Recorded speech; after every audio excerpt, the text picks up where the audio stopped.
अस्सलाम वालेकुम। कैसी जनाब मेरी प्यारी सी यूट्यूब फैमिली।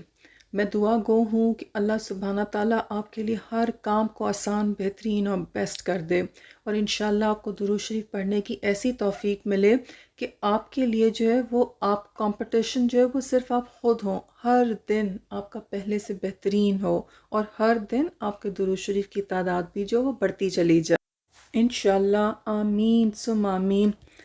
अच्छा, जब कि मैं दुरूद शरीफ की मेरेकल स्टोरी शेयर कर रही होती हूँ तो एक बात जो काफ़ी लोगों ने मेरे साथ शेयर की वो ये थी कि वो उतना ज़्यादा जो है वो दुरूद शरीफ नहीं पढ़ पाते, या वो उतनी मोटिवेशन नहीं आ पाती। तो जनाब कहीं ना कहीं से तो हमने शुरू करना है, और जब आप सफ़र शुरू करते हैं तो आप पहली सीढ़ी से शुरू करते हैं। आप बिल्कुल परेशान ना हो अगर आपने दुरूद शरीफ आज पढ़ना शुरू किया है और आपने जो है वो फोकस किया हुआ है कि आपने एक सर्टन चीज़ के लिए दुआ मांगनी, आप पढ़ते रहें। इंशाल्लाह अल्लाह सुब्हाना ताला जो है हर गुज़रते दिन के साथ आपके दुरूद शरीफ पढ़ने का जो काउंट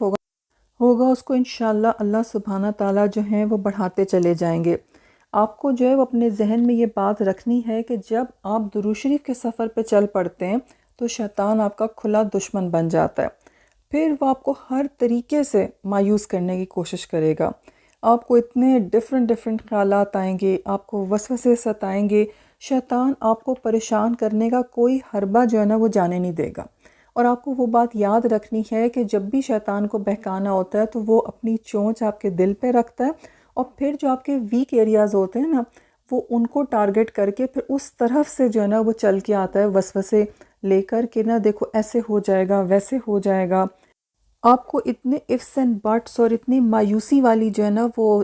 ख्यालात आएंगे जहन में। लेकिन यहीं से जो है ना आपने ये सोचना है कि ये सिचुएशन जो है ना इसमें आपने अलार्म लगा लेना है कि नहीं, मैंने शैतान की बात नहीं सुननी। उस टाइम आपने बार बार दुरूद शरीफ को पढ़ के और अपने यकीन को जो है ना वो रिफ़्रेश करते रहना है, और ये सोचना है कि ये शैतान के वसवसे हैं, मेरा रब हर तरफ जो है वो मेरे लिए बेहतरियाँ रख के बैठा हुआ है, और मुझे उन बेहतरियों तक, उन भलाइयों तक पहुँचना है। इस सिचुएशन में जब आपको बहुत वसवसे आ रहे होंगे ना, जब आप सब्र करेंगे और जो है वो इस्तकामत के साथ खड़े रहेंगे और इन शैतानी वसावस को बिल्कुल अपनी राह में हायल नहीं होने देंगे, तो फिर आप देखेंगे कि यहाँ से आपकी कामयाबियों का, आपकी तरक्कियों का सफ़र जो है वो मज़ीद तेज़ तर होता चला जाएगा। आपको ये याद रखना है कि दुरूद शरीफ हम खुद नहीं पढ़ते। दुरूद शरीफ के लिए अल्लाह सुब्हाना ताला जो है वो हमें चुन लेते हैं, और तौफीक भी उसकी तरफ से ही आती है। फिर जितनी इस्तकामत से और जितने यकीन से हम रब सुब्हाना ताला की बात पर डटे रहते हैं कि उसने मेरे लिए बेहतरीन करना ही करना है, उतना ही ज़्यादा शिद्दत से फिर अल्लाह सुब्हाना ताला जो है वो आपके लिए बेहतरियाँ करता चला जाता है।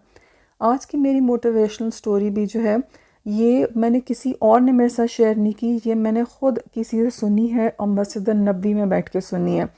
तो आप सोच सकते हैं कि ये स्टोरी जब मैं आपके साथ शेयर कर रही हूँ तो मुझे ख़ुद, जब मैं ये सुन रही थी ना, तो मैं ये सोच रही थी कि सुभान अल्लाह, जब अल्लाह सुब्हाना ताला ने आपको बुलावा देना होता है, आपके लिए कोई काम करना होता है, तो अल्लाह सुब्हाना ताला हमेशा ही ऐसे रास्तों तक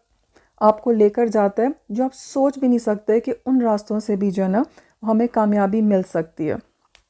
अच्छा, मस्जिद नबवी में जो है वो एक सिस्टर मेरे साथ आकर बैठी, और जब उनसे थोड़ी बातचीत हुई, तारुफ हुआ, तो पूछा कि अच्छा कहाँ से आई हैं, और फिर वहाँ से जो है ना उन्होंने अपनी ये मेरेकल स्टोरी सुनाई।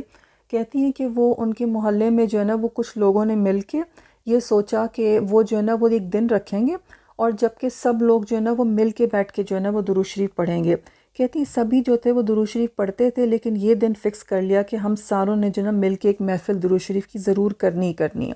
कहती बाकी सारे लोग जो कि उस ग्रुप में थे वो तो अच्छे खासे खाते पीते थे।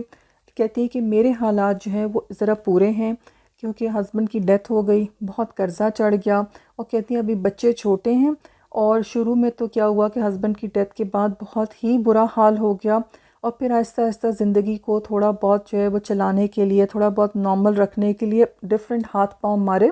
लेकिन कहती इस सारे में जो है ना वो मेरा दुरूद शरीफ का सफ़र चल रहा था। करते करते ऐसा हुआ कि मेरा बेटा बड़ा वाला जो है, कहती इतना बड़ा तो नहीं है, शायद वो कॉलेज में था उनका बच्चा। कहती हैं कि उसने जो है ना वो ये करना शुरू किया है कि पढ़ाई के साथ साथ ना उसने कहीं जॉब भी कर ली है, तो थोड़ा बहुत जो है ना वो हमारा मुश्किल से खींच तान के गुजारा हो जाता है। अच्छा, फिर कहती हैं कि ना ये दुरूद शरीफ वाले ग्रुप में जो है, चूँकि हमारा मेन टारगेट ये था कि हम मिल रहे हैं